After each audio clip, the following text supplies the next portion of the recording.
Hello दोस्तों, welcome to this सनातनी ज्ञान चैनल। तो दोस्तों, आज हम शुरू करेंगे श्री महाशिव पुराण के पापी देवराज की मुक्ति कथा। सभी दोस्तों, आप लोग इस सनातनी ज्ञान चैनल को सब्सक्राइब जरूर करें। तो दोस्तों, शुरू करते हैं पापी देवराज की मुक्ति कथा। सूतजी बोले, हे ऋषियों, जो व्यक्ति दुराचारी, पापी, विलासी एवं दुष्ट होते हैं, वे भी देवराज की मुक्ति कथा के द्वारा पवित्र हो जाते हैं। लालची, मिथ्याभाषी, माता पिता को दुहक देने वाले दंभी, पाखंडी, क्रूरात्मा, द्वेषी, पतित, हिंसक और निर्दयी पुरुष भी कलयुग में इसके द्वारा पवित्र हो जाएंगे।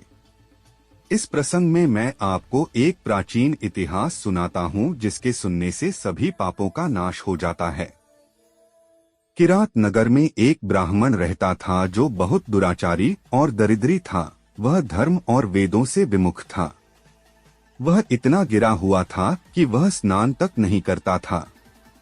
उसने अधर्म से बहुत सा धन एकत्र कर लिया था। वह एक बार एक तालाब पर नहाने के लिए गया। उसी समय वहां एक वैश्या भी आई जिसका नाम शोभावती था। वह उस वैश्या को देखकर उसकी ओर आकर्षित हुआ। वह वैश्या भी उसे देखकर परम प्रसन्न हुई। वे दोनों चिरकाल तक विहार करते रहे। ब्राह्मण के माता पिता ने बार बार उसे समझाया, परंतु उसने अपने माता पिता की बातों पर ध्यान नहीं दिया। उस अधम ब्राह्मण ने एक दिन ईर्ष्यावश रात्रि ने अपने माता पिता व पत्नी का वध कर दिया और उनकी समस्त संपत्ति वैश्या को दे दी। दैवयोग से एक दिन वह प्रतिष्ठापुर में आया। उसने वहां एक शिव मंदिर देखा जिसमें अनेक साधु महात्मा एकत्र थे। वह ब्राह्मण अचानक वहां बीमार हो गया।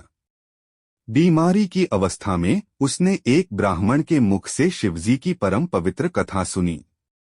देवराज नामक वह ब्राह्मण 1 मास के बाद मर गया। यमदूत उसे यमपुरी ले गए। उसी क्षण शिवलोक से शिवजी के दूत रुद्राक्ष धारण किए त्रिशूल लेकर यमलोक में पहुंच गए। उन्होंने देवराज ब्राह्मण को यमदूतों से छुड़ाकर पर सवार होकर कैलाश को चल दिए। यमपुरी में कोलाहल मच गया। शोर को सुनकर यमराज स्वयं पधारे और शिवजी के 4 दूतों को देखकर उनकी पूजा की। धर्मराज अपने ज्ञान चक्षु द्वारा सब कुछ जान गए थे। शिवजी के दूतों ने ब्राह्मण को ले जाकर दया के सागर शिवजी के सम्मुख उपस्थित किया। हे मुनिवरों, शिवजी की यह कथा परम पवित्र है, जिसके श्रवण मात्र से महापापी ब्राह्मण देवराज भी मुक्ति पा गया। इस प्रकार शिव पुराण की को विधिपूर्वक सुनने से अमर फल की प्राप्ति होती। धन्यवाद दोस्तों, लाइक कमेंट शेयर करें और शिव पुराण सुनने के लिए हमारे साथ बने रहे।